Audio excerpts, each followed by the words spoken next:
The Switch has plenty of mobile to console conversions available. Some of them are great, like Off the Road Unleashed, having shed its entire microtransaction and ad systems to make a nice experience, while others have not. Today we're diving into a racing game made by the developers of CarX Drift Racing Online. Their popular highway racer hits the Switch, and let's find out if it's another smart conversion. Here is my review of CarX Highway Racing for the Nintendo Switch. The story of this game is centered around you, a racer working with law enforcement to infiltrate street gangs and uncover shady and illegal activity. You make contacts, uncover plots, and get more involved than needed in little story situations that aren't all that different than what you would see in the Fast and Furious movies. Now, I'd call the story alright. It's told in little visual novel style scenes and doesn't have terribly deep characters, but it's interesting enough to give you a reason for why you're racing the way you are, and there are a lot of different characters that you will come across. When it comes to gameplay, this is a 3D arcade racer with light upgrade elements thrown in. As you play, you'll be driving through short 3D environments and spending money on upgrades to help your car's power, maneuverability, and more. Now first off, let's compare.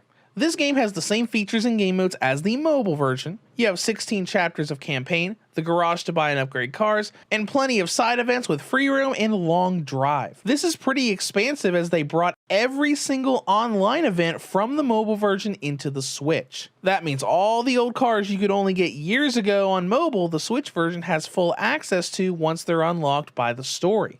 They also brought back the different control styles you could use on mobile. You can have motion controls with the Joy-Cons for tilt steering or do proper button controls like you can do on mobile with the Backbone controller. They've also done a great job at modifying the game's mechanics to tear away all of the microtransactions to make progression easier. On mobile, the game has an energy system for every race you do, lots of ads and starter packs for specific vehicles, as well as a blueprint system you get from daily boxes to unlock some of the cars. And all of that is gone now. You get more money for winning races, upgrades cost a lot less, and all of the cars can be unlocked by events or just buying them with in-game money. And the best part is, outside of the actual online multiplayer, everything is available offline. Now let's talk about the actual game. We've got a roster of 40 vehicles, all with new names, but it's pretty easy to tell what is what. From the iconic R34 Nissan GTR to, oddly enough, a Jeep Grand Cherokee. They also did a fantastic job with representing these vehicles. They even got the interiors right, from different dashboards to right-hand drive on the imports. Next up is what you do. You've got story chapters with several events to pass and locked to car classes, meaning chapter 3 and 4 can only be done with class 2 or class 1 cars. No spending hours grinding for money and flying through the earlier game with an R34. The actual events are pretty simple. You have different types like eliminations that knock out the car in last place every checkpoint, normal races of just reaching the end in first, and some fun police missions where you're out hunting down and eliminating other cars. But all of the missions are bite-sized that feel very similar to sprint races. You never do laps around a circuit, and almost all of the events can be completed in just a couple of minutes. The driving mechanics are roughly similar to their drift racing game, but far more on driving and less on drifting. You do have similar drift mechanics, but you're more focused on flying through the circuit and avoiding traffic this time around. Road hazards are the name of the game here. You're constantly driving on highways, and the nitrous system gives you boost energy whenever you drive, and bonuses if you slipstream opposing drivers, and especially for risk actions. Basically, when you do near misses with traffic around the area, be it normal traffic or in-pursuit police cars. The flow here is to finish races, get money rewards, which you can use to upgrade your car. There isn't anything crazy here. There are categories like turbine, pistons, exhaust, and wheels, and they all improve stats like max speed, power, and handling. The great thing about the lower prices means that you will pretty much always be able to afford new upgrades when completing a story mission, letting you catch up and keep the difficulty at an acceptable level. I rarely ever saw the hard difficulty pop up, as the story missions will gauge difficulty based on what car you go in with and how much you have it upgraded. And of course, you can get some extra experience with the extra missions, with events, the free roam that lets you do open exploration to challenge previously found drivers, and long drive letting you pass checkpoints for huge money rewards whether you get to the finish or not.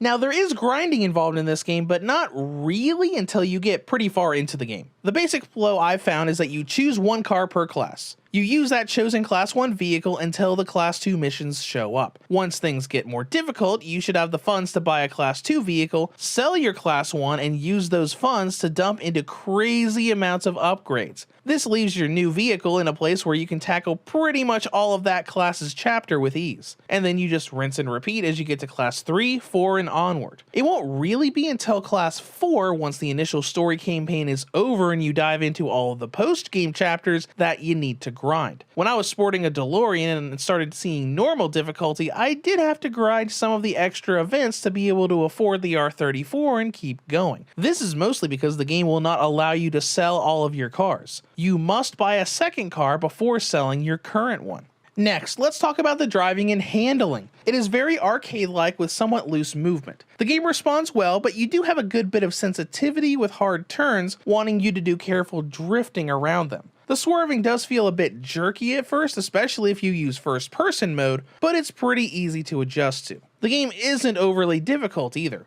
A lot of the difficulty is a numbers game where you struggle to keep up with opposing vehicles just by not upgrading enough. It's more so the traffic that remains the problem. The game has a bit of a ragdoll physics system to it, so your goal should always be to never hit another vehicle. Oddly enough, it's the normal races that make this harder. I found the practice with your friends to prepare for the championship events having significantly heavier NPC traffic for you to avoid than the actual duel events with story characters. It's not terribly difficult, but more of an annoyance. This all repeats for quite a bit of story. There are 6 chapters to the main story with 10 more for post-game stuff to continue the story. It's also implied that we might get more chapters coming in the future, and that brings us to content and length. It took me around 3 hours to get through the initial 6 chapters of the story, and you can easily double that and more as you trek through the other story chapters and the events. Each event is sort of its own campaign, having you drive the event vehicle through more than 20 races and having a separated money system to upgrade said vehicle. Considering there are 12 events in the game right now, that's over 200 races outside of the already large story mode. In other words, there's a lot to trek through.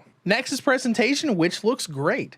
There are some small jaggies on the car models if you look closely, but the game looks very colorful, smooth, and clean. The car models have a lot of detail on them, especially when you get into first-person mode. There is a bit of pop-in way off in the distance in some of the busier backgrounds, but it's nothing really major. And then we get to performance, which jumps around between 50 and 60 FPS, maintaining a pretty nice and smooth experience. And that brings us to battery life. Highway Racing gives the original and light models a battery range of a standard 2 to 3 hours, while the V2 and OLED models get a range of 5 to 6 hours. In conclusion, CarX brings its Highway Racer to Switch with great results. Now, on the downside, there is some slight pop-in in the busier environments, but it is yet another example of a mobile port done right. Adjusted money intake, all events intact, linked up multiplayer, and all the money-grabbing microtransactions and energy systems completely removed. And all the races are bite-sized, perfect for handheld play, and completely available offline. Reviews to Go rates CarX Highway Racing for the Nintendo Switch an 8 out of 10.